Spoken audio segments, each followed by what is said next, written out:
Sandra Curtinitis, and we have our legislative analyst with us, who is Michael Walther. And Michael, you have the floor. Thank you, Madam Chair. The proposed fiscal year 2021 budget for CCBC totals $260.6 million, a decrease of $958,000 or 0.4% over the FY20 budget.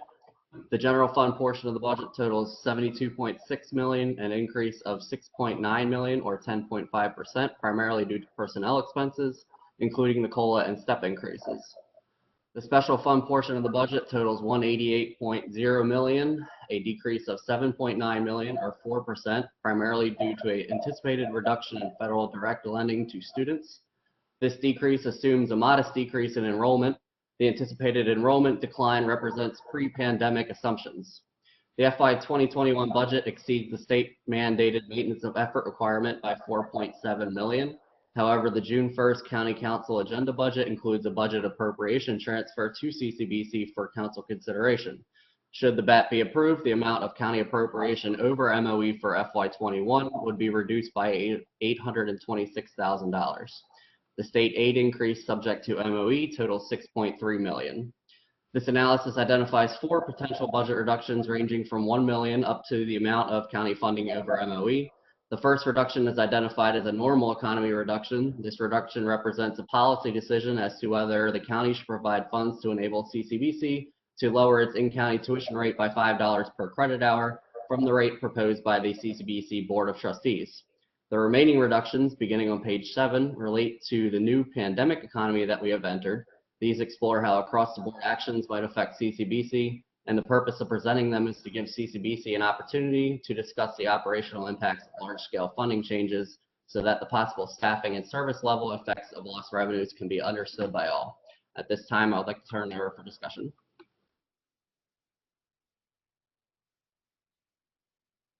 Before we turn it over to Dr. Curtinitis.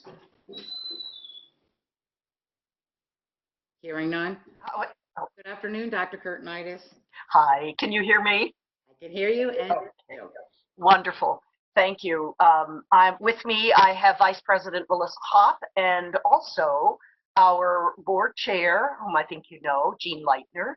And I would ask our chair perhaps to say a few opening comments, and then we will be ready to begin our defense.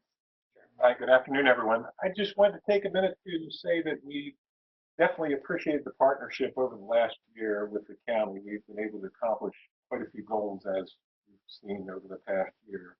And looking forward, we think that we are going to be a viable partner coming out of this pandemic.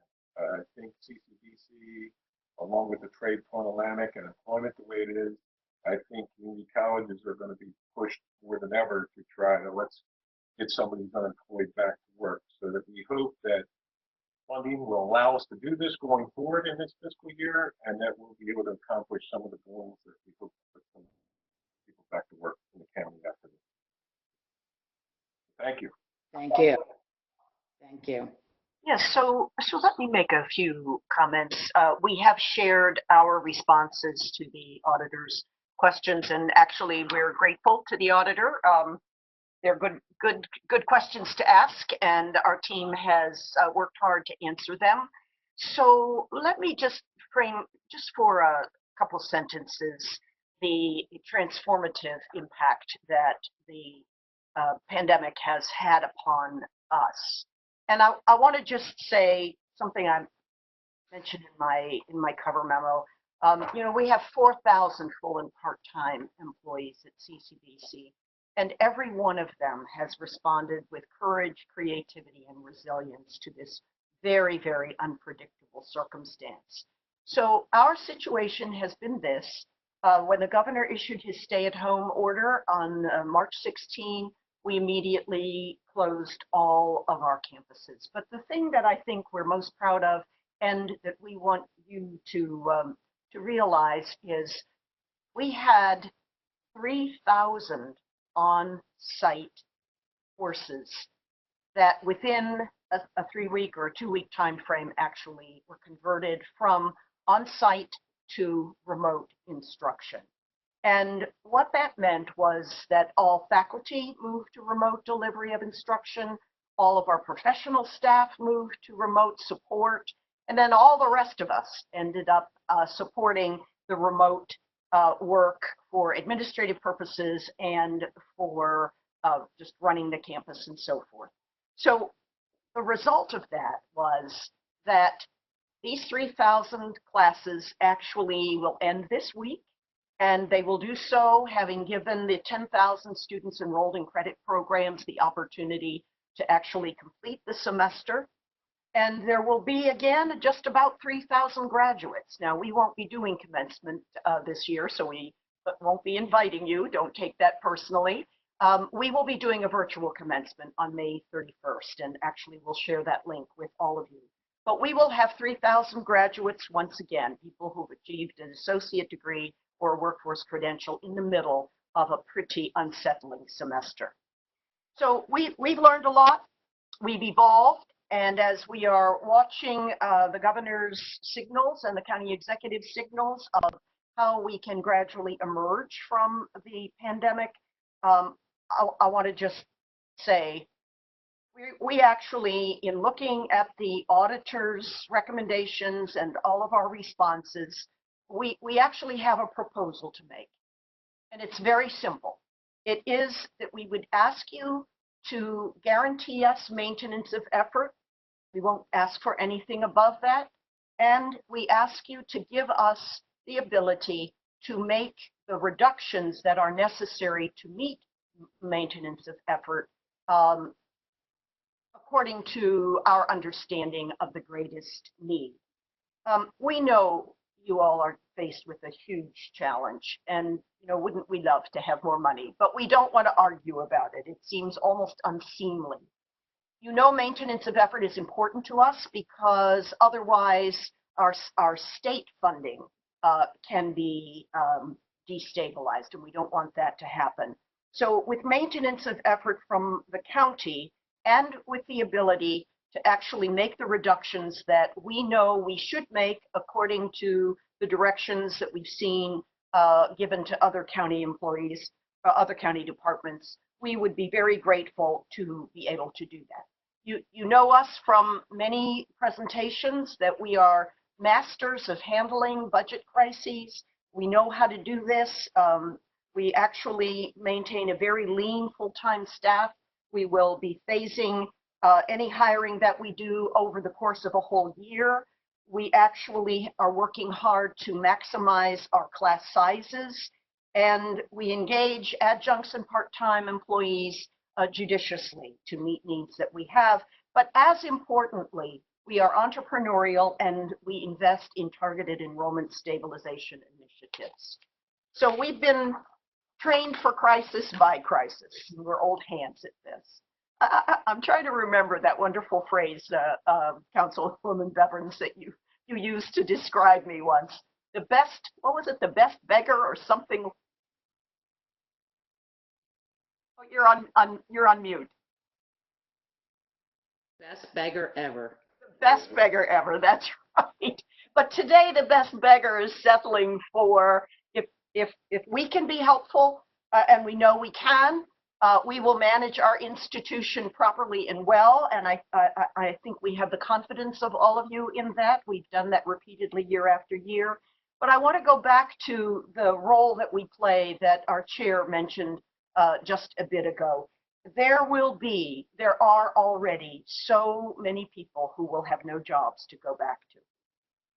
What we want to do is to just link up with the county's workforce development efforts. We are already doing that.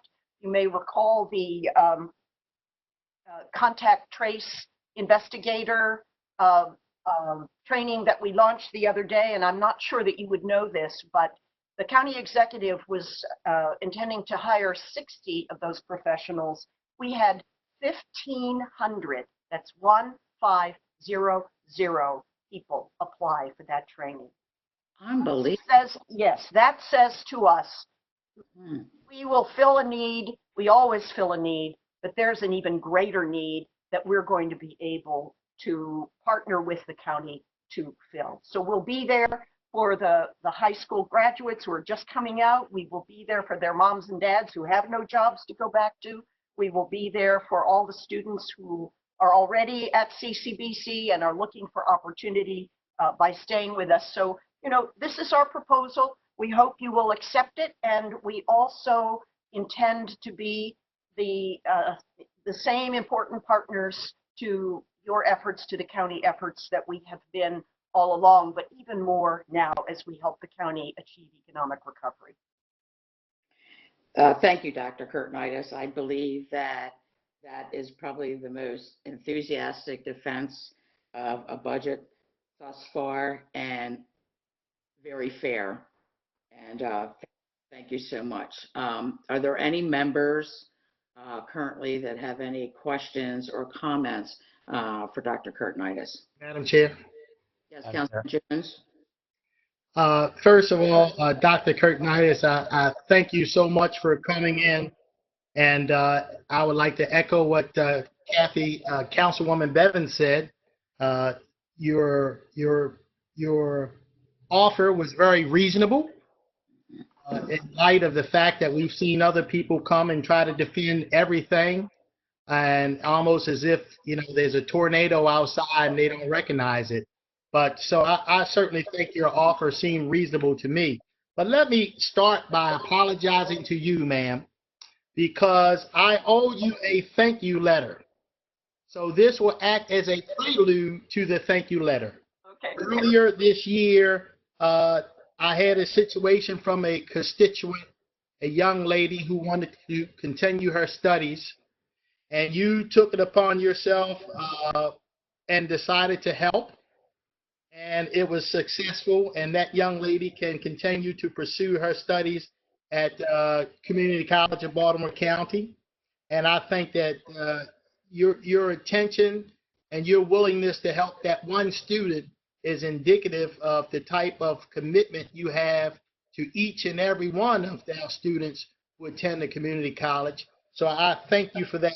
It means an awful lot to that young lady and her family, and it certainly means an awful lot to me. So I feel really, really bad I didn't get an opportunity to send you that letter, but I will. And once I realized you were coming in a couple of days ago, I thought, okay, this will be the perfect opportunity. So I just I thank you for helping her, because it shows your commitment to each and every student who shows up, that you want every one of them to succeed.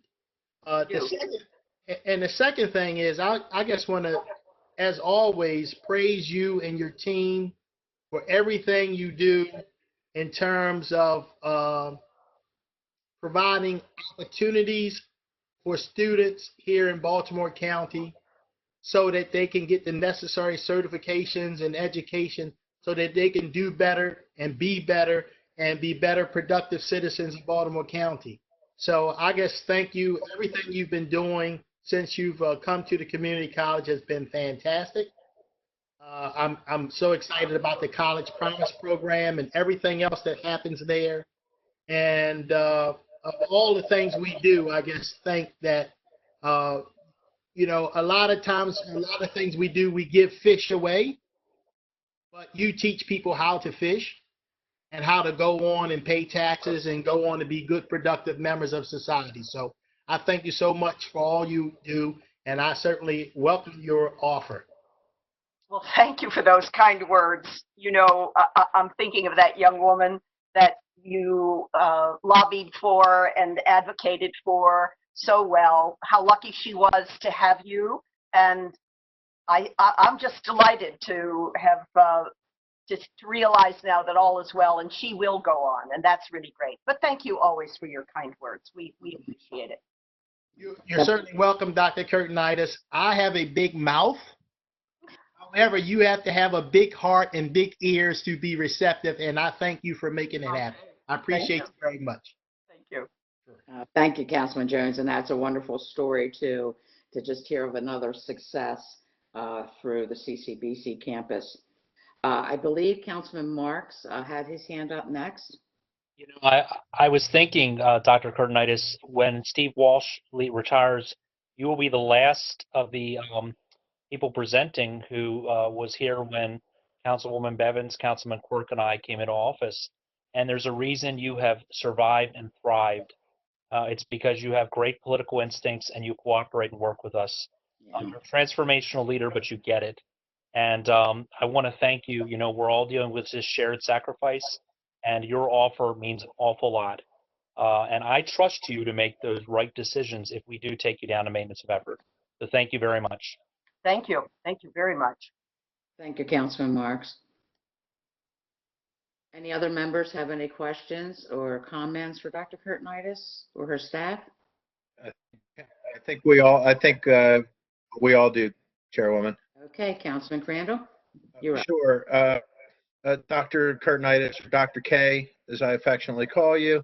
I'm not alone in that, although I had to run that by you to make sure it was okay with you to call you. Of course it is. And when you began your defense of your budget, I had to text the auditors just to make sure I heard you correctly, because as Councilman Jones alluded to, we're kind of used to an all-out defense of an overall budget. And I appreciate that you understand that in this year of all years, with a council that has, I think, done our best to support CCBC, we're faced with an extremely challenging budget this year. And your acknowledgement of the challenge and what we're going through is important to me personally, and I think to the rest of the members as well. And if I could speak for them, I will concur with Councilman Jones about the size of his mouth. So I'm glad he said it and one of us did not have to. But if I could speak for the council, we would rather be doing supplementals and BATs moving forward throughout the year, and taking a very conservative approach to the budget at hand that we were presented with today and voting on shortly, than having to come back to you after you've started programs, after you started all the good work that CCBC does, and say, oh, you got to put the brakes on that. You can't do that this year. We'd rather give you that certainty, even if it does bring you down to MOE. So again, thank you for that acknowledgement. And then I'd be remiss if I didn't say hi to Mr. Leitner. Gene, are you still back there? He is. I am. He Yeah, is. Mr. Crandall, how are you? Good to see you there. Always Just a pleasure. wanted to say hello. Sir, Gene in his private life serves many constituents in our district. So we want to thank Gene for that. So I just wanted to say hi, Gene, and I'll leave it at that. And I don't have specific questions, but again, really do appreciate the acknowledgement of the challenging budget year that we're in.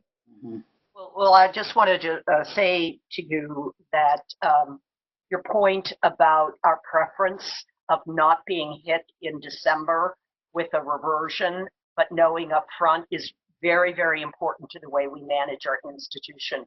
And we couldn't be happier, really, with the support that we are receiving from the council. So thank you for all your kind words, all of you. But I'm here to say, man, we're in this with you. We're going to be one of your best partners. And as the chair of the board of trustees, we know that there's a partnership here, and I will commit to the fact that as the board, we will also work and make sure that that budget is met and that we can still do the things that we want to do to our constituents have to work with. Thank you.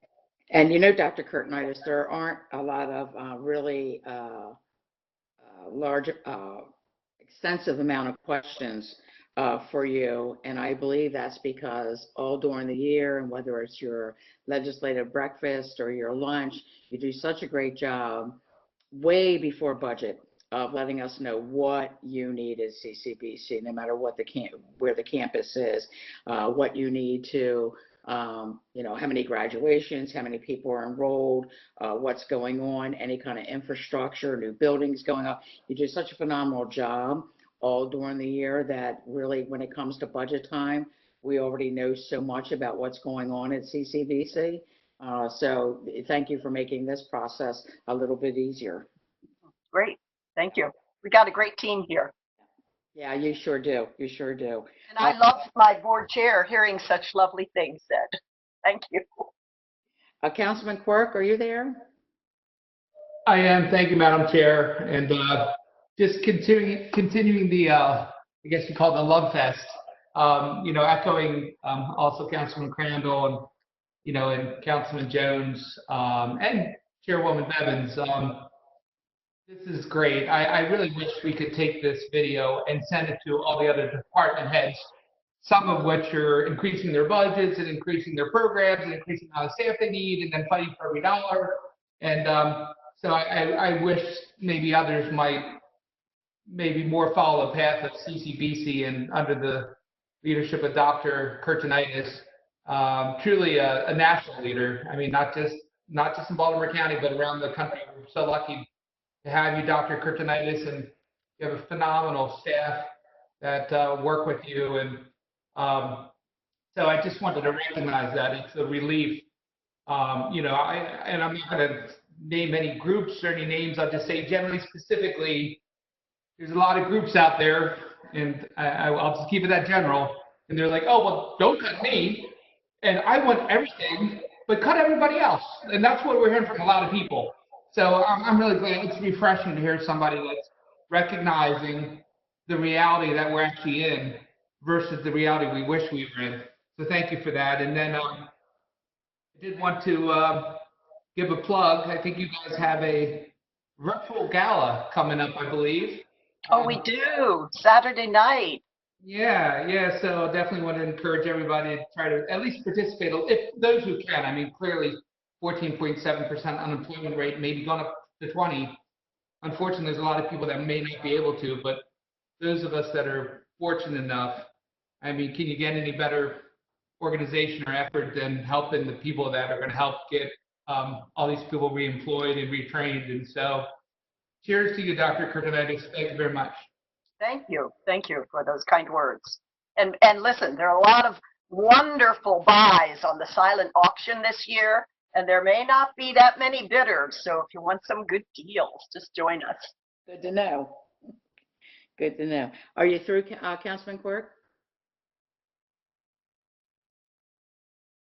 Yes, I am. Thank you, Madam Chair. Thank you. Councilman Batoka, are you there? Yes, I am. Thank you, Madam Chair. Thank you for that very concise request. Dr. K, it sounds like Councilman Crandall was referring to you as if you were a strikeout pitcher on a baseball team. Everybody calls me Dr. K. It's fine. Just so I'm clear, so it's what you're requesting is your request was $6.9 million over last year's authorization. So the request is to pull it back to that level. Does that will that have any impact on any of your other fund sources? I know that from MOE for your state funding, but how about from any other outside fund sources? Melissa, did you want to make a comment? Melissa Hopp is here, our Vice President of Administration. So thank you, Councilman. So the maintenance of effort applies to the operating funding of the college, the non-debt service portion of the budget. So we're not proposing to absorb the increase in debt service as well as the operating cut. We're proposing to go to maintenance of effort, which would be the same operating funding, which is 53.9 at the current. 53.9. Okay, because I guess I was looking at the overall request, so I need to just sharpen up my math on that. We can't be quite that generous. Thank you for asking that clarifying question. I thought, wow, well, that's really going to help us get to the number we need to get to. Okay, I guess the auditors will help us figure out exactly what that number is. And again, my colleagues have shared complimentary remarks, and I feel the same way. So thank you. Thanks so much. I like your window back there. Oh, thanks. It's a historic house. Yes, lovely. Thanks. Thank you, Councilman Batoka. And next we have Councilman Wade Catch. Are you there, Councilman? Madam Chairman, Dr. Kurtinitis, I want to apologize because I totally missed your presentation. But I know there's correspondence, which I'm sure reflects what you had to say. I can remember years ago when you took the position of president of CCBC, and all I can tell you is that you have always been a partner with the state legislative delegation in Annapolis, with the council, and I'm sure with the county executive and maybe governor. But I can't thank you enough for the job that you do. I don't know if you realize the issues before you came into office and what we had to deal with. But I want to thank you, your staff, for the job that you do. As I think it was Councilman Quirk who mentioned the fact that you are nationally recognized for your job that you're doing at CCBC, and that recognition is well deserved. And again, I want to thank you, and I apologize for missing your presentation, but I get the gist of it from the comments made. So thank you. Well, thank you. No apology needed. But thank you for your kind thoughts. And I want to just tell all of you, you sometimes have to listen to me say, but this is true, that CCBC, your community college, is now one of the top 100 community colleges in the country. You know, something to be proud of. We certainly are, and we want you to be proud of that. Thank you. We are. Thank you. Are there any other members that have questions or comments for Dr. Kurtinitis? Well, that was an easy one, Dr. K. Yes. That was easy. And we started on time. We're ending, oh boy, early. And I guess I first want to thank you for all you do, and of course all your staff and your board. And I want to especially have you tell all your 3,000 graduates, congratulations on behalf of the Baltimore County Council, and we wish them well.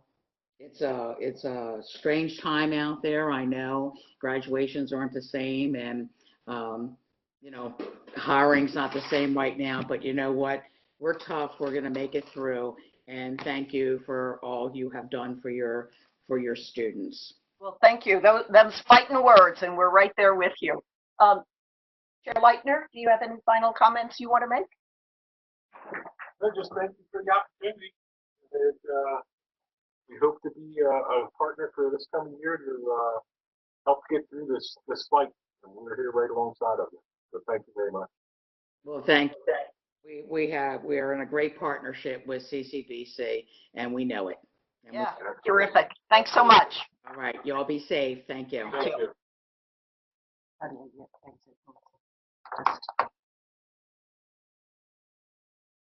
Chris Hewitt, do we want to go right into the school system, or we're ahead of schedule? It's up to you, Madam Chair. This is one WebEx event. Wasn't that wonderful? Started on time. Yay. Well, let's see. Is everyone present? Let's see. Is Dr. Williams? He is on board. And is there anyone else that we would be waiting for?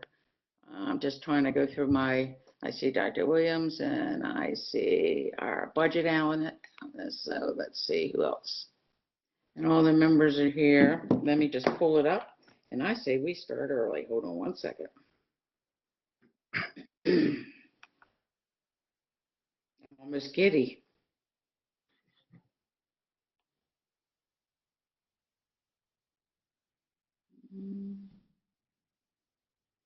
We have two packages for education, don't we? Let's see. Okay.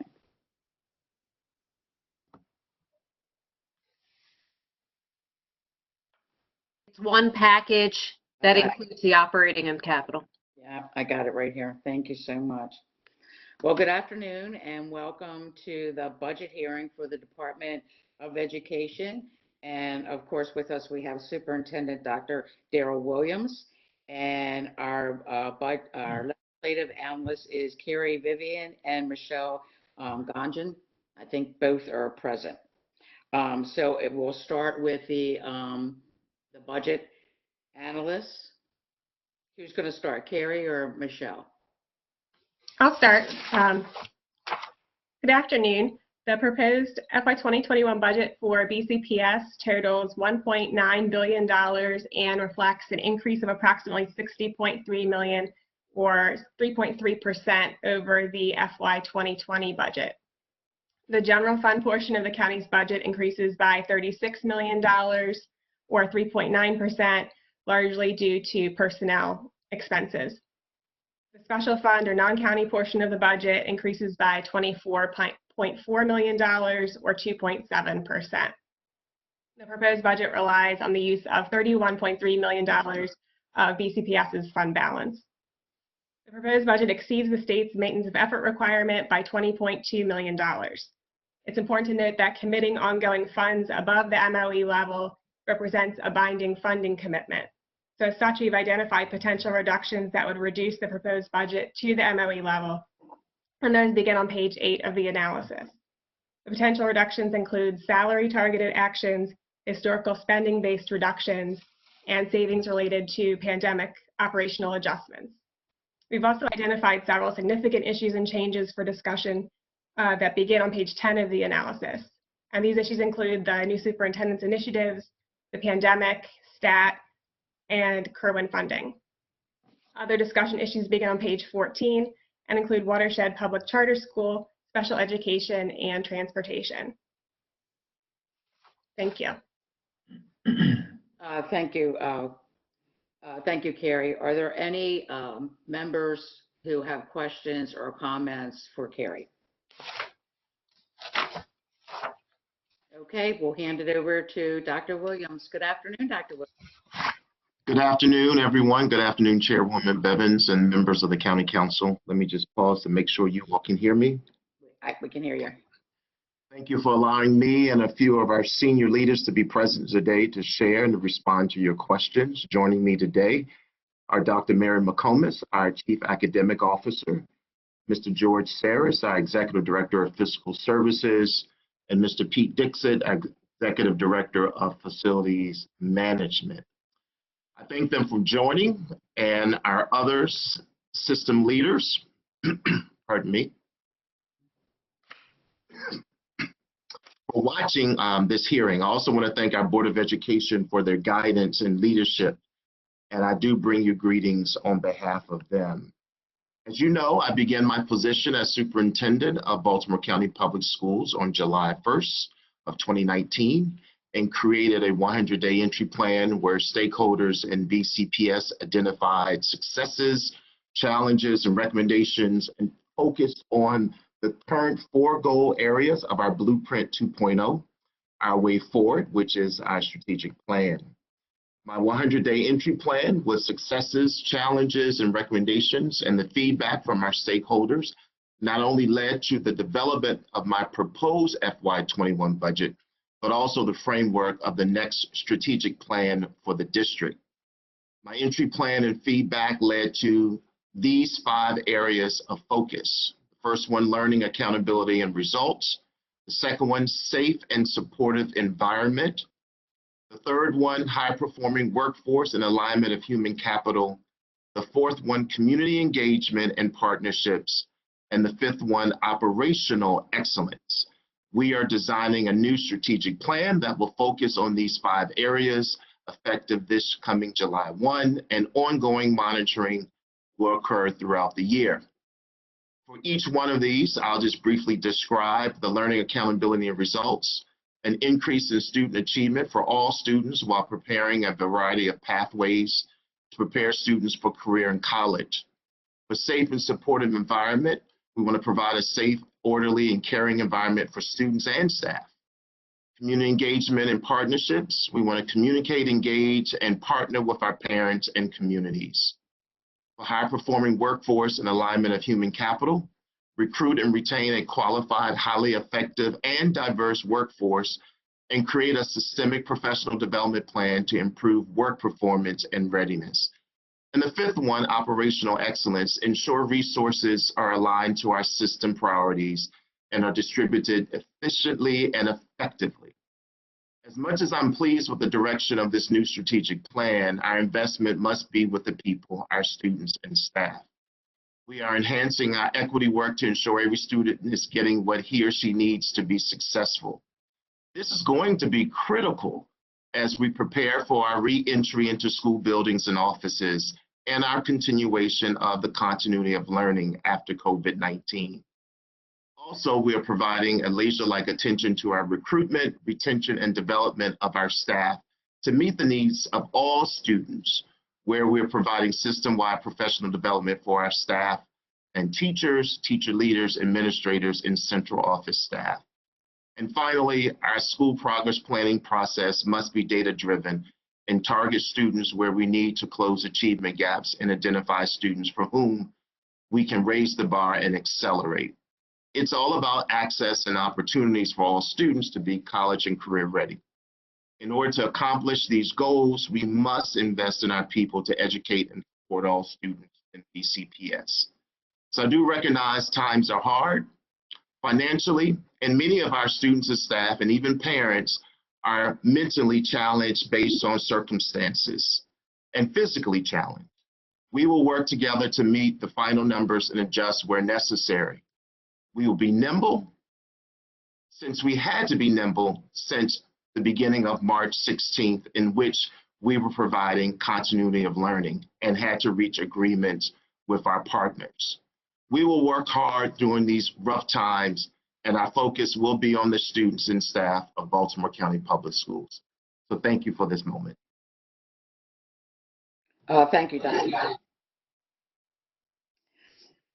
I believe, Councilman has a question, Mr. Williams. And can I just remind everybody, when you're not speaking, to to mute yourself so there's no background distraction. Thank you. Councilman Marks, you're first. Thank you very much. Dr. Williams, I want to begin by complimenting you on the work you did with the food distribution centers. I was very impressed with your leadership during that time. You've done a great job there. So Dr. Cartenitis just came before us, and she pledged to go down to maintenance of effort. My question to you is, first, would you be all right with that similar type of pledge? And secondly, if you went down to maintenance of effort, which would be about $20.2 million, how can we trust the school system administration to make the right cuts? And I just want to go through a few things. I look at your budget and I see things like $1 million for BCPS TV, $1.3 million for the Office of Internal Audit, lots of money at the upper levels. I don't want that $20 million to be cut from classroom instruction and from teachers. If we give you a budget that's $20 million less, I want that to come out of non-instructional areas. So that's my question. Number one, are you fine going down to MOE? And secondly, if we do that, would you find the savings in non-classroom places? So thank you, Councilman Marks, for that question. As you see that since March 16, we had to be nimble and flexible based on circumstances that we had no control over. As much as I believe in the people, I would want to keep our people and maintain our staff and make sure they have the professional development. And if we have to look at other means to reduce, that's the flexibility and being nimble enough to look at other areas where there can be reduction. As you well know, our budget is probably, and Mr. Saris will correct me, is about 86% related to people and making sure our staff have the resources that they need. So, I'm making that commitment that whatever the bottom line is, we will make the adjustment. I'd rather keep our people and maintain our people and build their capacity to meet the everlasting changes that we face in the school system. And I will say this period of continuity of learning has helped us to grow, to do things a little bit differently than we've done in the past, and how we have reached out to our students and how we have provide professional learning for our staff. And so I will make that commitment to keep our people, to keep them whole, and look at other ways in which we will make some reductions so the classroom is not impacted. As you well know, our enrollment has increased. Each year we have an enrollment increase. Students enroll throughout the school year. So we're now over 115,640 some odd students. That wasn't the projected enrollment. And so I'll make that commitment, if it's at maintenance of effort, to make sure we keep our people and look at other ways to meet that final number. So things like the Pulaski Park renovations or travel and conferences, those will be a second priority. The first priority will be classroom instruction, correct? That is our focus, has always been. Well, that is my focus since I arrived July 1. That will continue to be my focus, is in the classroom. We got to make sure the classrooms have the resources. So we will look at other ways to reduce those numbers. Okay, thank you. Thank you, Councilman. Which council member would like to be next? Who has a question? Madam Chair, Izzy, I have fun. Councilman Patoka? Just want to share the similar comments to Councilman Marks, Dr. Williams. Thank you for your presentation.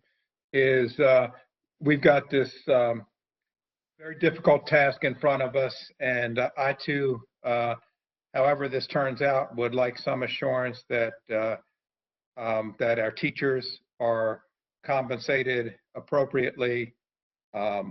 Also, that our our educational support employees are also compensated in an appropriate way, and that any modifications that we make to the request and recommendations and our final approval, that our teachers and our support staff are protected and compensated appropriately, and the adjustments that would need to be done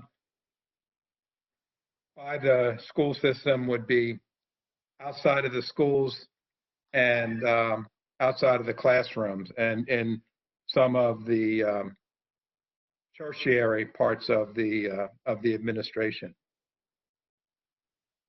secondary and tertiary. Sure, thank you for that. Again, we will focus on the needs of the classrooms, all those who are supporting our classroom, and as you mentioned, paraprofessionals, also our administrators.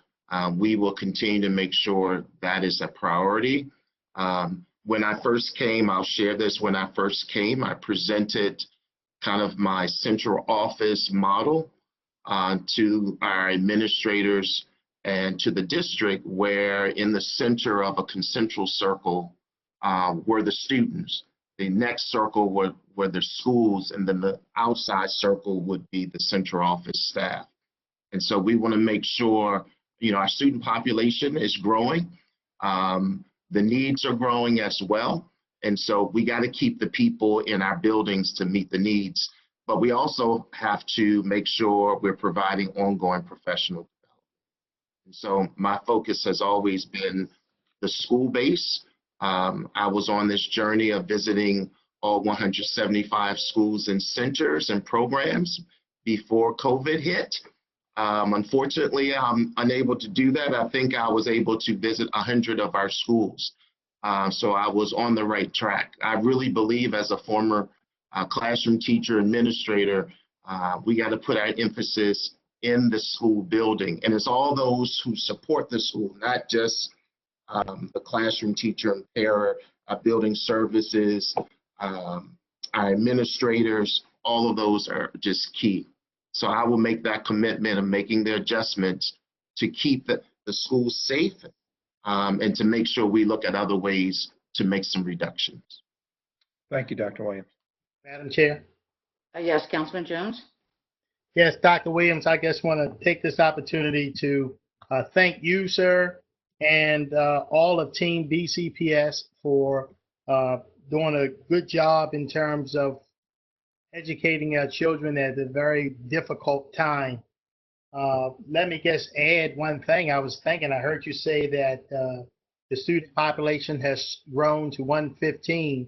I suspect you probably will be surprised as this economic crisis spread throughout our county, with the unemployment rate being so high.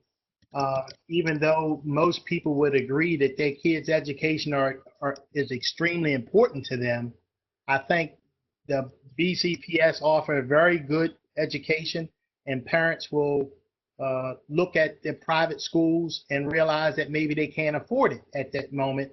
And so I suspect that that number will grow and surprise you come next school year. The other thing I would like to say is, I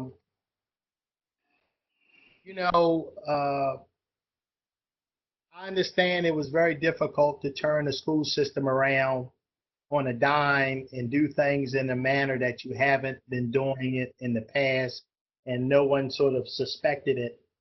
And I realized that when you have an organization with 10,000 teachers and over 20,000 employees, it's very difficult to turn around. But let me just add one thing. When I see some of our kids, I see their capacity to learn. I see their capacity to spend hours in front of a phone. And I just want to say that feel free to step on the gas and give them as much as you like, because believe me when I tell you, I really think that they have the capacity to spend hours on a phone looking at everything and Instagram and every social media meme there is. So they have the ability to do it. And I would just urge you to just continue to press on the gas and give them more work. So thank you for that. I will say, there's a mixed feeling out there about how much time students stay on technology or their phones. And, I have 3 kids and we have to monitor their phone usage as well. I don't care how old they may be, even in their 20s. But to your point, I think this has been a wake-up call for public education and how we can do things differently. And so I have to thank our teachers, our administrators, our paraprofessionals who had to make some adjustments during a pandemic, not necessarily knowing what their circumstances were, not necessarily knowing what our students' circumstances were at home, but to make a shift in how we deliver. I have to commend the flexibility. And in terms of the enrollment, my team and I, we monitor the enrollment monthly, just to that point. And we saw such a significant increase over this year. And to your point, we are going to continue to monitor, like we do every month, our enrollment, because I wouldn't be surprised if we see more families choosing to come to Baltimore County Public Schools from a different school just because of circumstances. And again, we have to invest in our schools and invest in our classrooms to make sure we're meeting the needs. And we're also got to challenge our students, challenge them to take more rigorous courses, challenge them to be more involved in and outside of the school building once we can return to our buildings. But yes, we will continue to make rigor as the forefront of all that we do. And we'll continue to monitor our enrollment. It's just interesting to see over a time in which enrollment will increase. We also will continue to watch the number of students who are receiving English language, who are ESOL students. Sometimes that enrollment has certain peaks during the school year. It doesn't always begin at September. It may be November, it may be January or February. But we will continue to monitor the instruction and definitely our enrollment just to see what kind of phenomenon that may happen after COVID-19. Thank you for that. Thank you. Dr. Williams, let me go back to your conversation with Councilman Marks and talking about staying at MOU and not cutting classroom if that's what you received. And you said you're very focused on that. And I believe that, but I just want to make sure that the word focus is the same as commitment. And that is a commitment from you. So that will be my commitment. I know my proposed budget to the board was very aggressive. I wanted to really paint the picture about the needs that we have in Baltimore County through my lens and my experience. I will say again, we have learned to be a little bit more flexible and nimble in how we do things based on where we are with COVID-19 and our continuity of learning. And so we will make that commitment, whatever the numbers may be, we will make that commitment to really preserve our classrooms as much as we can. I know there are some special programs, some resources. We will look at what we can to look at what is outside of the classroom realm and then have some hard discussions. I would be remiss if I didn't acknowledge, in talking with my colleagues, we see what's happening. We see how this has impacted our financial status and budgets across America. So it wouldn't be a good partner if I did not acknowledge that. I will say again, my focus has always been in the classroom and those who are supporting the classroom. That's my commitment. Well, thank you for making that commitment. And we are definitely in uncharted territory and very challenging times as well. So I'll put you on the spot. Let's go back to you're a teacher and you're filling out a report card. Do you think the teachers and the students would get a passing or a failing grade during COVID-19? Well, it's a little bit simpler. It's a little bit simpler now because there's those two choices versus multiple choices. But again, in talking with our senior leadership, I think folks understand that the circumstances, we can't continue to grade like we used to. And again, the circumstances, even for our students and staff, may not be ideal as well. So, I think we reached an agreement, just for this period. And I even said to the team, I said, so for any of our students who are leaving us, graduating and going on, that we will, if we have to write something, everyone knows that all the universities are doing this. All the systems are doing some kind of unique grading. I will give us a passing score as a system. Remember, the third largest system to make this change after close to 3/4 of a school year with close to 20,000 employees. We had some bumps along the way. My analogy is always like driving a big tractor trailer and I'm making that sharp right. I may hit a curb.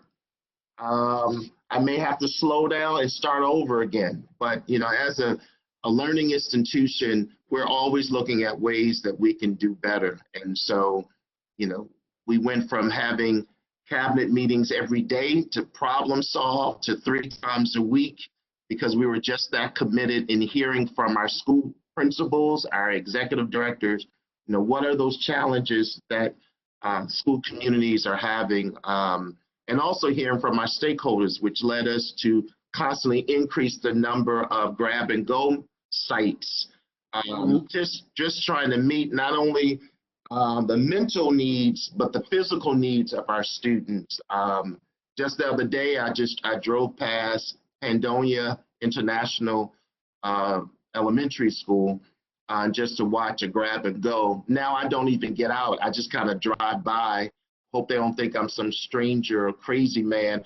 But, just to keep the social distancing, because folks would want to engage. And so I was just by there yesterday just to kind of monitor and just see what was going on. So I give us a passing score. Very good. I know that I can't imagine trying to figure this out. So kudos to you. And I will say you did a phenomenal job also of feeding our students during the week, and the county executive has worked so hard at doing the same thing on the weekend. And it's just good to know that we're taking care of people in Baltimore County, and we take it so seriously. So thank you for your commitment, and thank you for that well-deserved grade you just gave the school system. Thank you. That for sure. Who's the next council member that may have a question or? Chair? Yes. Yeah, thank you. Dr. Williams, it's Wade Catch, and you, when you visited Padonia, you were in my district. If you are concerned that people may misinterpret you driving around, I can talk to Precinct 7 on your behalf, so don't worry about it. I sincerely want to tell you, I am so happy here in Baltimore County. I appreciate it so much that you're willing to take the challenges that are in front of you in this school system, because unfortunately, in recent history, academically, our school system has, as a result of tests, et cetera, has not been going in the right direction. And and I don't think there's any excuse for it at all. I was very happy when you made your remarks that your goals are data-driven. And I think we talked about this when you were first, when I met you in July or August, when you were appointed the superintendent, that the importance of looking at academic progress, whatever issue is a concern in the school system, that we base our decisions on statistics. And, I explained to you that I was very happy you're here because you were a former math teacher. And I know how we think. We always like to have the facts, the statistics in front of us before we make a decision, and I appreciate that. Regarding the COVID-19 issue, to be honest with you, all I thought about was, oh my gosh, if I were still teaching, absentee lesson plans for a month, 6 weeks, 2 months, I'm like, oh my gosh. I remember how I used to torture over getting absentee lesson plans together. But of course, it's a lot different for a teacher to be absent for a day or two than this situation. And I would imagine it was very difficult for some teachers, for some schools, and but I do believe that whatever difficulties were there have, for the most part, been overcome. And I want to thank you and your administration for that. I also want to thank the teachers and for all that they do for students. I know I'm in contact with 3 math teachers and 1 elementary school teacher, and I know of the commitment, I know of the time, and one of the concerns over the last 4 or 5 years is that, especially with the STAT program, et cetera, that teachers were not, in many cases, trained properly or had the support of the school system. We just rushed so quickly into the program. And when I talk about data-driven, I will never forget with the STAT program, there was a evaluation done of the program early on, and academically, the results were very poor. But our school system had a solution to that. The next go-round, in fact, every go-round after that, they didn't measure academic performance. That was the solution to that particular problem, which I thought was totally unacceptable. What I'm most interested in, I thank you for not coming in and making changes immediately. I appreciate the fact that you have visited many schools, had the intention of visiting them all, that you want to see how the school system operates, and then hopefully make some changes. What I'd like to hear, and maybe this is an unfair question because I'm sure you want, I guess you're not that involved in curriculum, or I don't know, but there are many areas where we have deficiencies. And if you give me an example or two of ones that have been identified, and what strategy, what action plan have you or are you going to put in place to resolve that problem starting next year? So I could use up all the time responding to that question because that was a great question. I will just give a high-level response and we can follow up later if necessary. Hence why I looking at a new strategic plan. And the first goal is around learning, accountability, and results, and was being very strategic in the language. Are our kids learning? Why not? And if they're not learning enough, how do we give them the skill sets? The accountability, we all are accountable in all that we do. And then ultimately the former math teachers talking now, the results and the data driving it. And so I will just simply say my conversations with staff have been all around the written curriculum, the taught curriculum, and the assessed curriculum. So we have to, and we are making some modifications to the written curriculum, but at the end of the day is what being taught in those classrooms. And so my focus with Dr. McComas and her team is around the teaching and learning framework. After it's all said and done, is there teaching going on and then is there learning going on?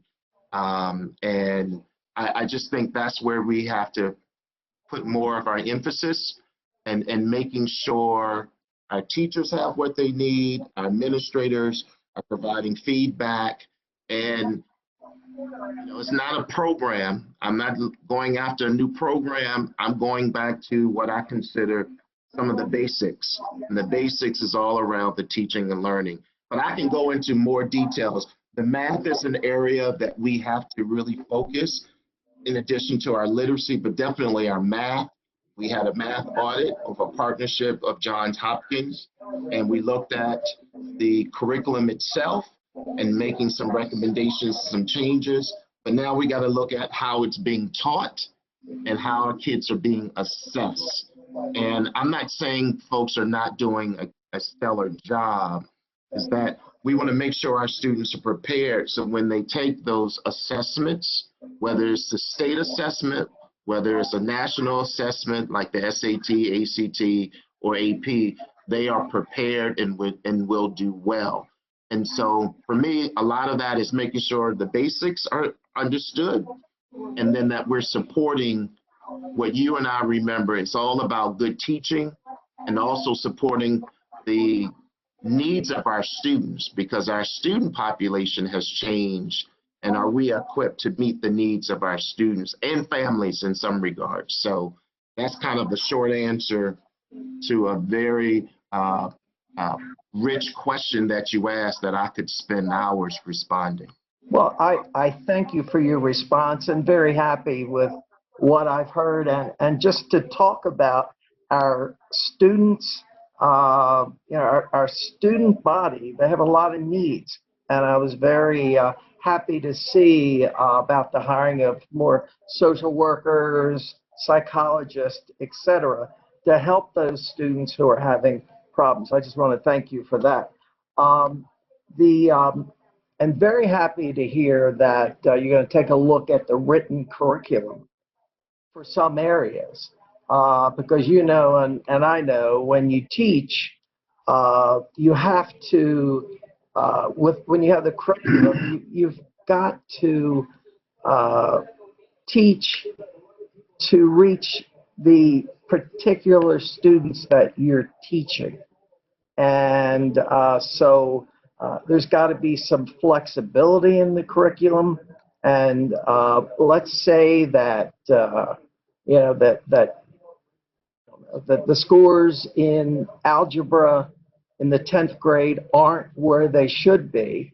Well, maybe we need to look at the curriculum and find out specifically what isn't going well. So I appreciate that. I see that you're having workshops on curriculum, and I'm sure you're going to be getting input from teachers and supervisors, et cetera, which is important. Before you came to Baltimore County, in fact, in the past, we were known for our very strong curriculums, very strong.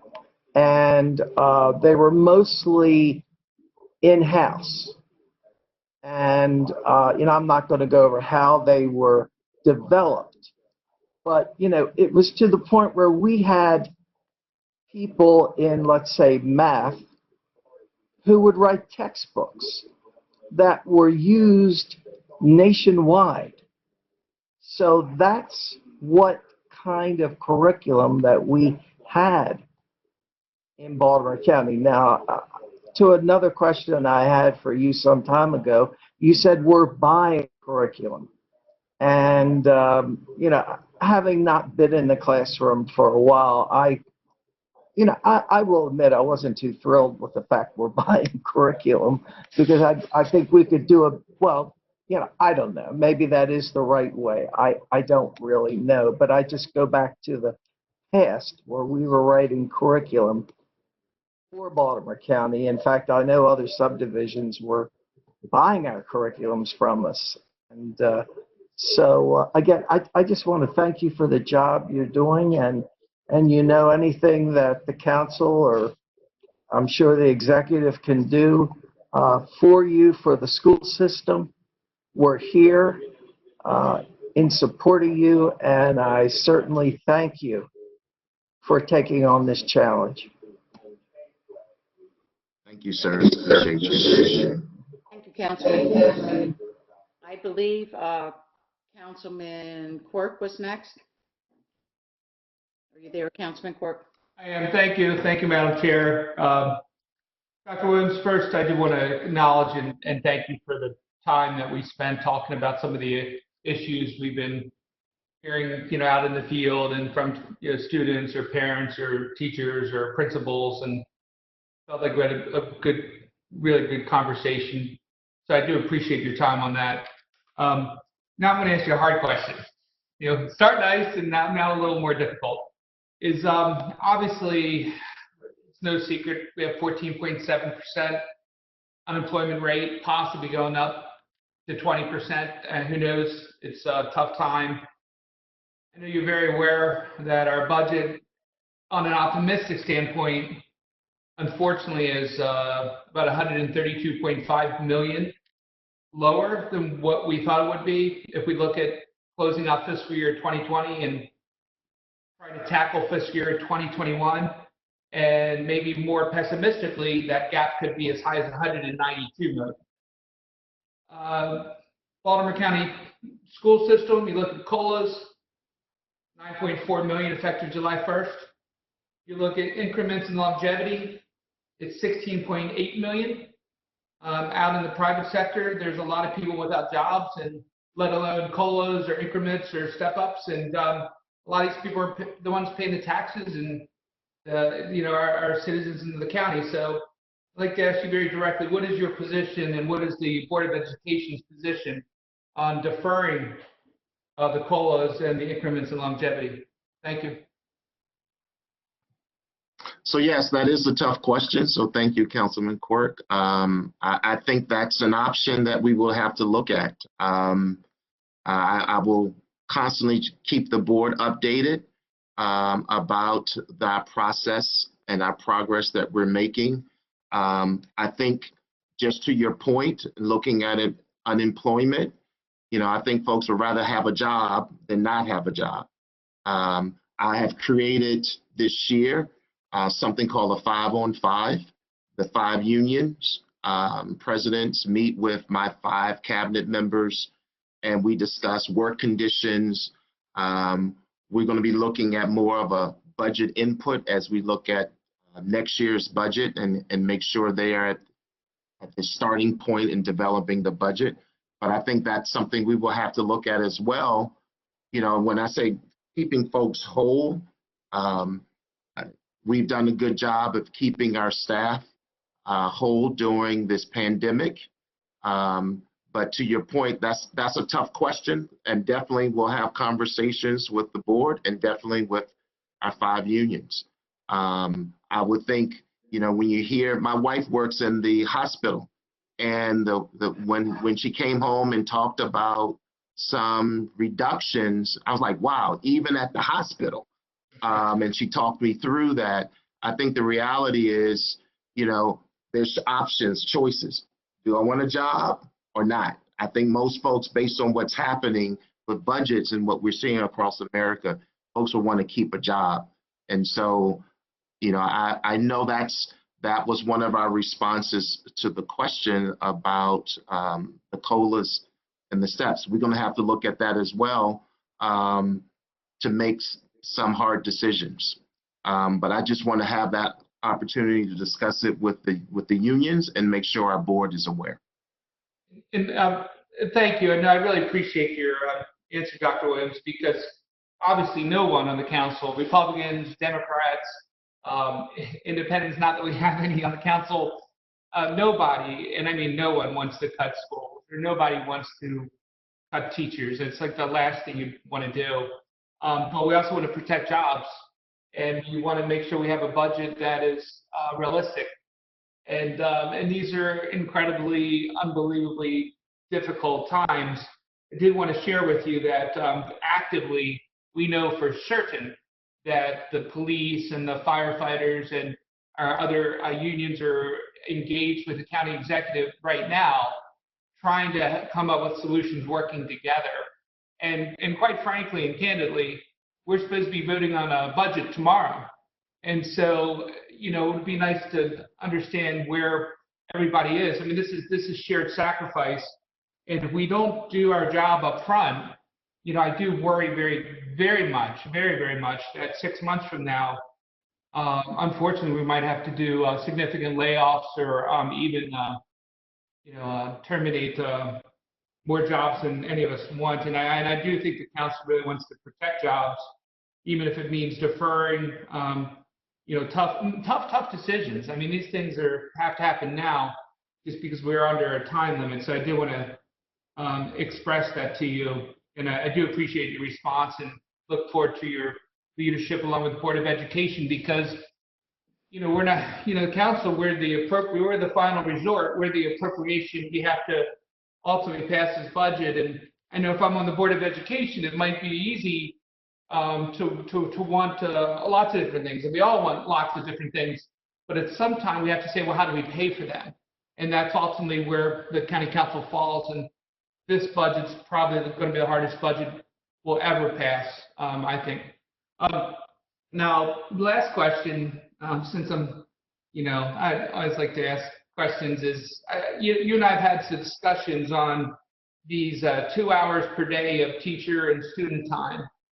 And I know that some principals have really been trying to encourage the teachers to be proactive in these 2 hours and reach out and engage the students, and which I fully support, by the way. I mean, I know it's very hard on the teachers as well. I'm incredibly empathetic to their situations. Many will have kids themselves in their houses. So I'm no doubt am empathetic to the situation of our teachers and really want to support our teachers. But at the same time, I do think that we are at risk of losing a third of our students that might not be as self-motivated and self-starter on the paper packets. I know for me, I'm auditory. I love to listen. I love to hear things. I can read, and I read often, but I think many of our students are auditory. So I'm still not an advocate of asynchronous learning. I know, we're dealt a really difficult hand, and so I know we are limited by our situation. But I also do encourage, and I see that we're moving away from just paper packets, and we're doing more Baltimore County TV, and we're doing more with reach outs. But I hope we can encourage our principals to encourage our teachers. Of course, many of them already are. We got a lot of superstars to be as proactive as we can during those 2 hours, and really try to engage Johnny, or engage Ellen, or the students out there.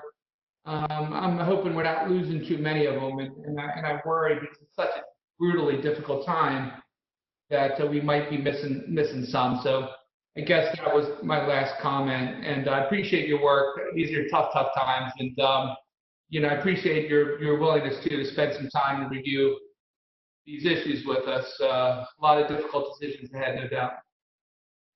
And thank you for your time. I will say, yes, it's been a learning experience, but the beauty was the partnership with our unions. And just like anything, we may have interpretation. Someone may interpret the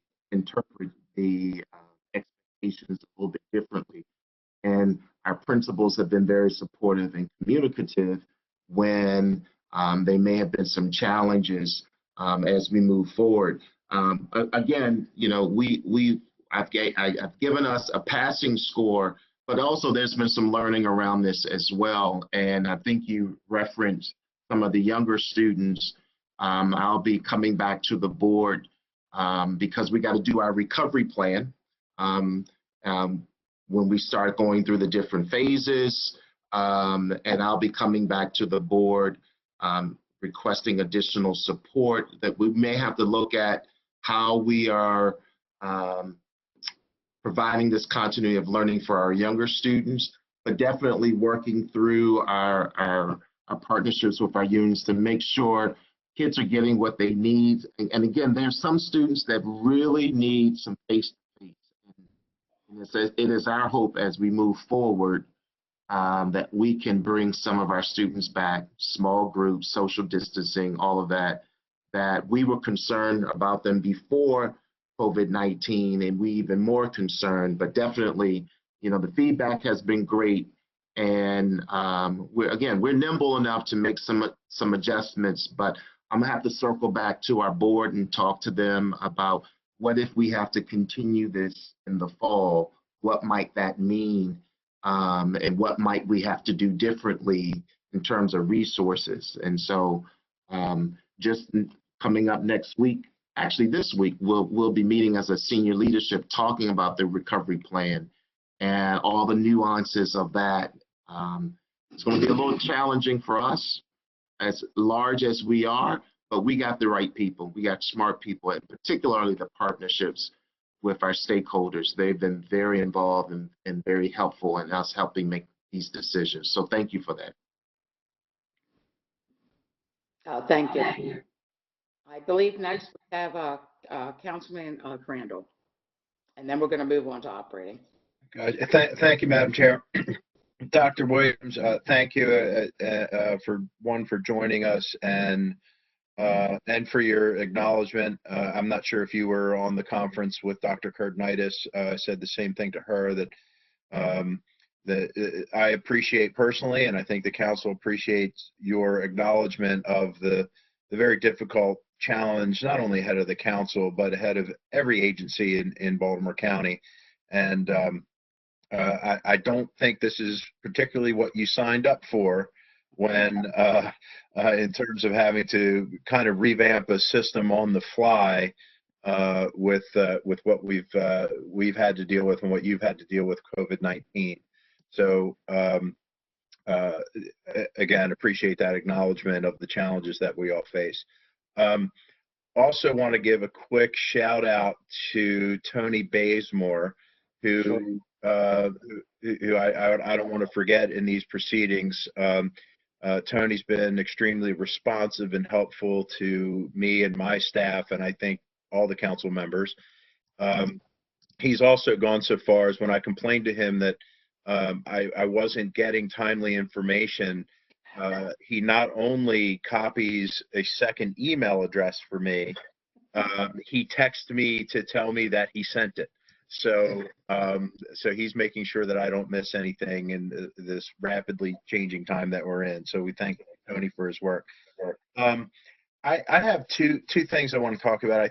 I'm not sure that they delve into operating per se. The first is I just want to get your reaction to what I think is an inexplicable mingling of legislation by the General Assembly that affects us here in the county, which is having both Kerwin and Build to Learn mingled, even though they're separate bills, and they should have, in my opinion, should have remained separate because they're two different issues. One is capital expenditures for school construction renovation. The other, obviously, is curriculum and other reforms. They're tied together. They kind of hamstring us with schools for our future. And then I have a school, Sparrows Point High School, middle school, that the county executive has put on his list to begin the conversations, at least, of what we do with kind of a difficult situation, because you have the only school in Baltimore County that combines a middle school and a high school on the same campus. So I just want to get your thoughts on Build to Learn, Kerwin, and what this means for us moving forward in terms of capital projects and how you feel about the situation that we're facing with both of these issues. So just briefly, when I read and looked at and had many conversations around Build to Learn Act and the Kerwin, for Baltimore County, we need that kind of support. Definitely, as you referenced, Sparrow Point. So I'm still kind of reflecting on what just recently happened, and having conversations with our team about so many what ifs and moving forward. I think it's a double-edged sword. I think, we got to meet the needs of our kids, but we also have to have the facility to provide the resources and a stellar education. And so I'm struggling right now with that, and what potential outcomes may be for Baltimore County Public Schools. As you well know, I came from another district, and just thinking about those resources, it's just my hope that we are able to get the resources to meet the needs, and we got to have both. We got to have a facility that folks don't have to worry about just some basic needs, and then we also have to have that kind of wraparound support for our kids, because again, our student population is not the way, and I've shared this, is not the population that I remember 30 years ago when I started teaching. And so my team and I just had a brief conversation this morning, but I think we're going to constantly come back as what might this mean for Baltimore County, and to continue to have you and others of our elected officials, our board, to really advocate for the needs of Baltimore County Public Schools. Because I think, and I think that's a fair answer, because we're in a little bit of the unknown. with so many things, but we don't know if a special session of the General Assembly is going to be called back to address the issue. I would hope that they would, and to use Councilman Catch's phrase that we talked about just a little while ago, divorce the two pieces of legislation if the governor's not on board with both, and keep our school construction and renovation projects that are already identified and already designed and ready to go, get them moving, so then we can move to the next set, which I believe Sparrows Point will be part of that discussion. So thank you for your answer. The other thing that I would like you to address is we've heard, and Councilman Patoka has brought this up on more than one occasion, that we've heard anecdotally that many teachers are buying out of their own pocket classroom supplies. And when I'm asked that question from constituents, it's a little bit difficult for me to justify. And these questions came up even before we approached this budget and the potential of cuts to BCPS. But it's hard to explain to a constituent how in a budget as large as it is, that classroom supplies, teachers are going out and going to various places to furnish their own classrooms with what they think they need. So can you address that, and like why is that happening as much as we think, and why is that happening given the overall capacity of a budget this large? So I don't know exactly why that is happening. I've heard a couple of scenarios where, our schools work through our procurement process where we can get things faster and a little bit cheaper, maybe cheaper. I think sometimes staff members want things faster, where I can go to Staples or Office Max or Office Depot, Walmart, and I can easily get it. We're encouraging them to continue to work through the schools because with our procurement process, we're able to get things probably at a much more reasonable price, and to make sure it's on the list for purchase affiliated with the curriculum. And so, I do remember one scenario where it was about the access or the quickness of getting materials. But when I've heard those things, we said you got to work through your school, you got to work through your principal to acquire whatever you need for the classroom. I just think, and I was guilty of this, Councilman Crandall, myself as a teacher. I would just go out and just get it myself. I guess I'm telling on myself and not abiding by the process of a school system. But I would just encourage folks to continue to work through the school system, work through their school principal, department chair, resource teacher to acquire materials. I think it's really more of access and the quickness, the timeliness of getting things, because you can drive down any street and see a big place and I can just run in and grab based on what my kids may need versus working through the process through procurement. Is there a process for when a teacher decides to do something like that? Is there a process for reimbursement, or Yes. there is? Okay. There is a process, of course. It's the paperwork. I think it's probably the paperwork, but we want to make sure it's appropriate, it's aligned with the curriculum, and that they should work through their schools. Again, my experience, it's just the quickness of trying to get materials than going through the process.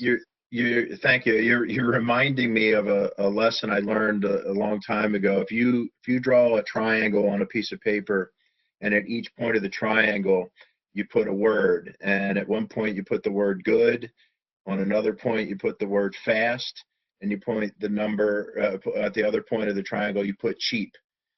So I submit to you that you can have two of the three. If you want it good and fast, it's not going to be cheap. If you want it cheap and good, it's not going to be fast. So maybe that's a challenge that the teachers are undergoing. But thank you for answering my question. And I'm complete, Councilwoman. So if you want to move on to operating, if that's the next phase. Okay, thank you. Thank you, Dr. Williams. Thank you. And thank you for that math lesson. Love that. You're welcome. And I also wanted to mention, I was going to mention at the end, Tony Bazemore. I've known Tony for a really long time, and I have to tell you, he's a very thorough person who wants to make sure that he gets the details to every single person and in a timely fashion. And I've never met anyone so mannerly. He's such a gentleman, and he loves what he does, and he certainly has done a fine job, I think, with the county council. So I too want to throw in a plug for Tony. So let's go. Yes, thank you, Tony. He may be watching, so thank you, Mr. Bazemore. If he is or not. So let's go back to our analysts. We have Michelle Gagnon, and she's going to go over the operating budget. Hi, Michelle. Hi, it's actually the capital budget. The capital budget. It's okay. It's right in front of me too. Thank you. That's okay. That's all right. As long as you hear me, that's all okay. Thank you very much. And the proposed FY21 capital budget for Baltimore County Public Schools totals $17.9 million and is being funded entirely with general obligation bonds being reallocated from previously funded school capital projects. Project funding for FY21 includes $12.1 million to complete the county's share of funding for the Pine Grove Middle Addition, $5.3 million for major maintenance projects, which includes funding for Woodlawn High turf field replacement and a Woodmore Elementary boiler.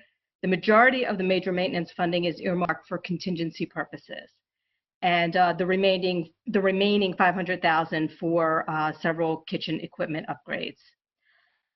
A total of $40.2 million in FY 2021 state school construction funding has been recommended by the IAC, the Interagency Commission on School Construction, for approval scheduled at the IAC meeting tomorrow, May 14th. The majority of the school construction projects on the county's fiscal year 21 state school construction request have thus far not been recommended for state planning or funding approval. These projects include the replacement Summit Park, Deer Park, and Red House Run elementary schools, the addition at Scotts Branch Elementary, the new Nottingham Site Middle, the addition at Pine Grove Middle, and the replacement Lansdowne, Towson, and Delaney High Schools. And as the administration has stated, construction will not move forward on any of the county's planned major school construction projects without a commitment from the state. At its meeting tomorrow, the IAC is scheduled to consider granting fiscal year 2021 planning approval for the new Ridge Road Site Elementary and also the replacement Bedford Elementary, as well as fiscal year 21 funding approval for $1.2 million toward the Ridge Road Site Elementary project.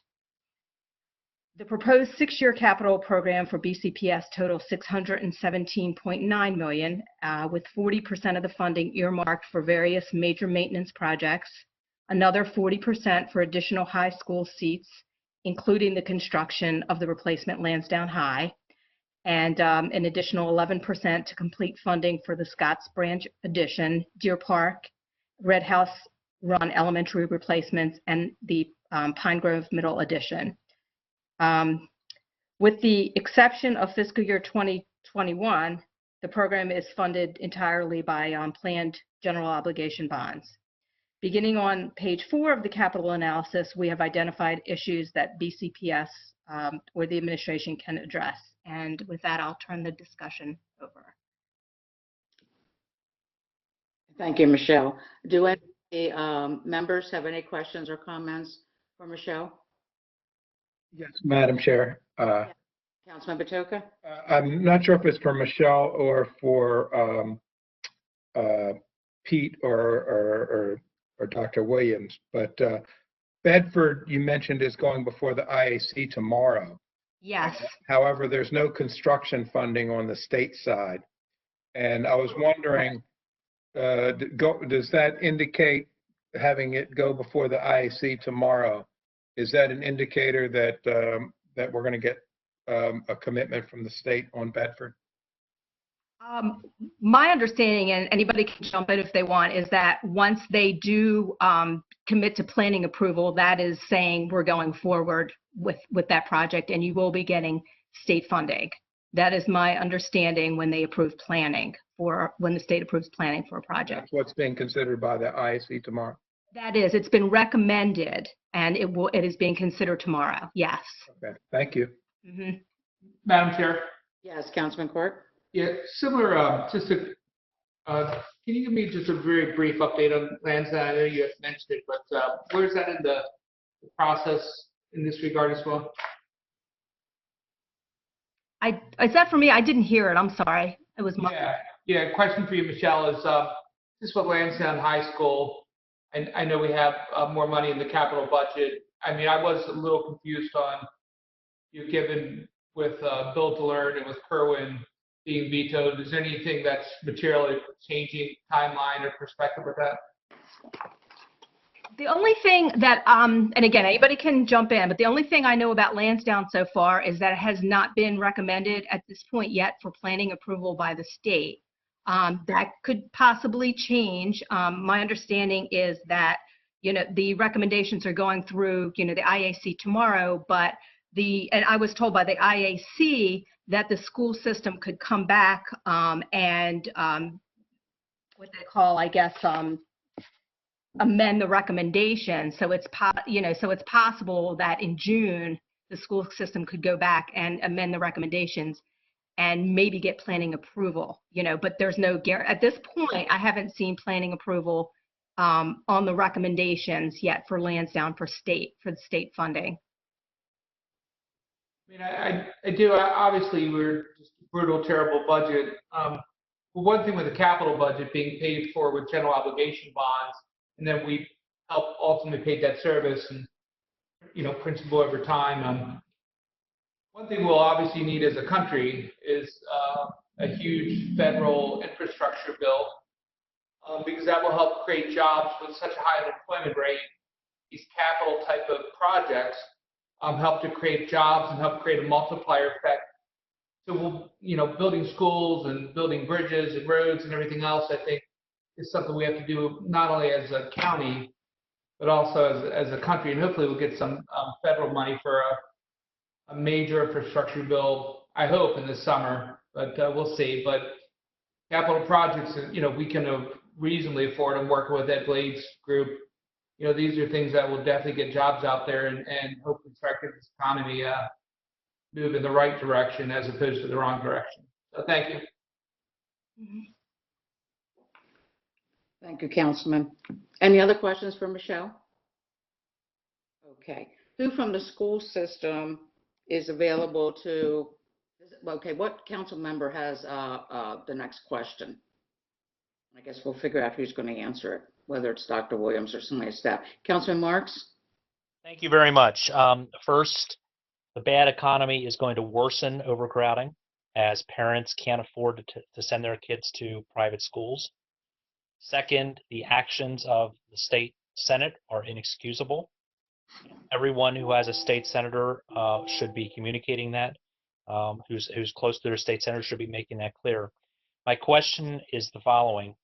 Since relief for Perry Hall Middle School and for Towson High School and all these other schools is now 2 years delayed because of the state Senate, what plans do we have for short-term relief?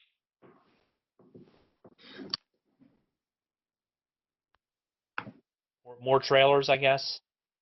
So I'll start and then I'll turn it over to Mr. Dixit. I think we're going to have to look at those, what we call learning cottages. We're going to have to look at schedules,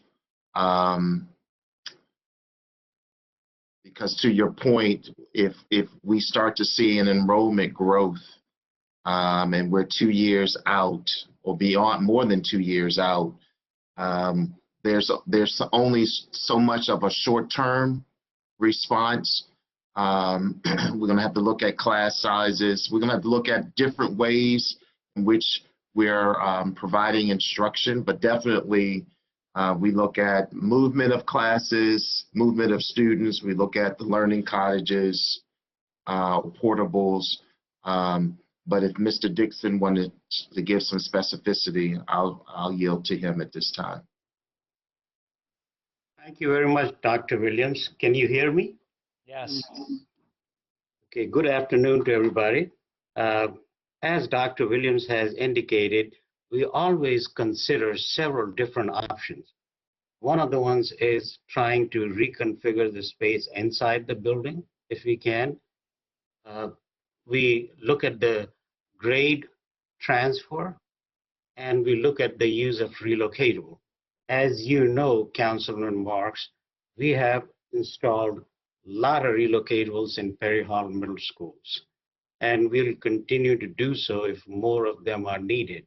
At the same time, we are also looking at the design for Northeast Middle School and Pine Grove Middle School. Funding is needed to complete those projects. While the county has funded their share, we are waiting for the state share of those funds. Once it becomes available, we are ready to move. About the temporary options, we shared that in a June meeting last year with our board. We gave them several different options. I believe in one of the meetings you were there, and the board supported use of continued use of relocatable. So that's what we are doing right now. So you're telling me that these projects are ready for construction? Like the Northeast Middle School and Ridge Road site, they're ready for construction?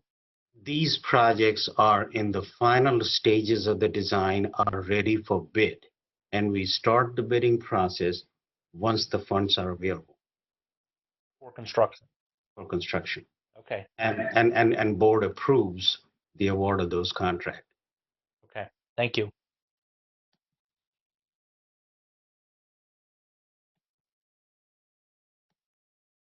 Good news to hear, wasn't it, Councilman Marks? That was good news, yes. Yeah. Next council member? Anybody have a question or comment for Dr. Williams or his staff? Madam Chair. Oh, I thought it was going to be your lucky day, Dr. Williams. Actually, just a quick question for Pete Dixit. Pete, was Michelle's answer on Bedford correct? And secondly, the two schools that I'm interested in the second district are Bedford and Summit Park. And is Bedford ahead of Summit Park because it's going to the IAC? Or is there a relationship between the two? I know that both have received county funding, but still we're waiting for state funding. Which would roll out first? Good afternoon again. Can you hear me, Councilman Patoka? Yes. Okay. So you have a lot of questions in there. I'll try to answer one at a time. And you do have the benefit of knowing about the planning process, so it'll be easy to communicate to you. Bedford, everything that Michelle said was accurate. Bedford is still going to be approved for planning. It is up for planning, but that doesn't mean that we haven't started with the design, because county had provided funding for Bedford's design. We have been designing those projects, and so is Summit Park. All of those designs will be completed, but what we are waiting desperately for is state funding. So our challenge is to start with the construction so that we don't saturate the market.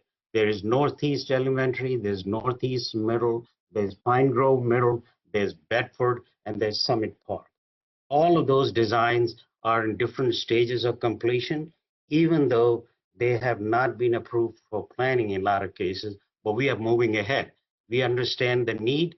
We have been working with your communities. With Summit Park, we had extensive sessions with the community, and so is with Bedford. So we are in different stages of design. We'll be ready to move. We were waiting for this Senate bill to be approved, and that would have taken care of a lot of these issues. But unfortunately, it didn't. So between the July to the next July, in this 12 months period, subject to availability of funds, we'll be ready to bid. Did I answer your question? Yes, thank you. Are you through, Councilman? Yes, thank you, Madam Chair. Thank you, Pete. Any other council members have any comments or questions for the superintendent or his staff? Alrighty then, Superintendent Williams, thank you so much for your cooperation today and answering all the questions. And Sure. yeah, it's good to see you. Good seeing you too. I know this has been a difficult, again, I think someone else said it earlier, that I know this isn't what you expected in your first year in Baltimore County, and neither did we. And I'm just hoping that COVID-19 at some point goes away, we get a vaccination for it, and I hope our schools can open on time in the fall for everyone's sake. Yeah, I'm right there with you. Thank you so much for the partnership. Thank you for this opportunity to engage. And again, thank you for your leadership and all that you do for our county. Yeah, thank you so much. Madam Chair, Yes, Councilman Jones. one quick question. I just thought about it. Dr. Williams brought up an interesting point.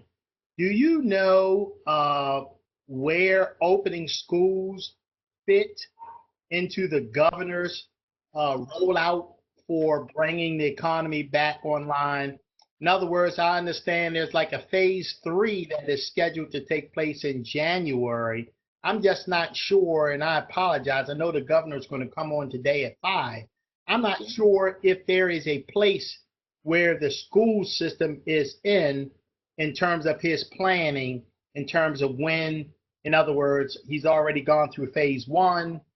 I know phase 3 is in January. Where is the schools in that mix? Do you have any idea? So those are the conversations that I have with the state superintendent. Phase 2 speaks to small groups and daycare centers. Phase 3 speaks to large events or large facilities like a school. And so we would fall, if you look at the phases, what I see, we will fall in phase 3. There's been this discussion about January. No one has actually said that is the time frame in which we will get to phase 3. They're afraid to say it. Well, right. It's a lot of unknowns. So right now we're looking at the summer and what we want to do with our students. And then the official day of the first day of school, wherever phase we're in, we have to be prepared to provide some learning for our students. And so we've asked other superintendents and I, we've asked for some clarity. But if you just look at the different phases, phase 2 speaks to schools, but in parentheses, I think it has daycare centers or small groups of kids coming together. Phase 3 speaks to large events. And we're also, as we promise our seniors an in-person graduation, we have to consider the different phases as well. So that's a good question. This is just my best guess in the discussion with others, but we're leaning to our state superintendent and the governor to give us a little bit more guidance around that. Okay, thank you. Thank you, Councilman. Thank you again, Superintendent. And this concludes today's budget hearing. Take care. Thank you.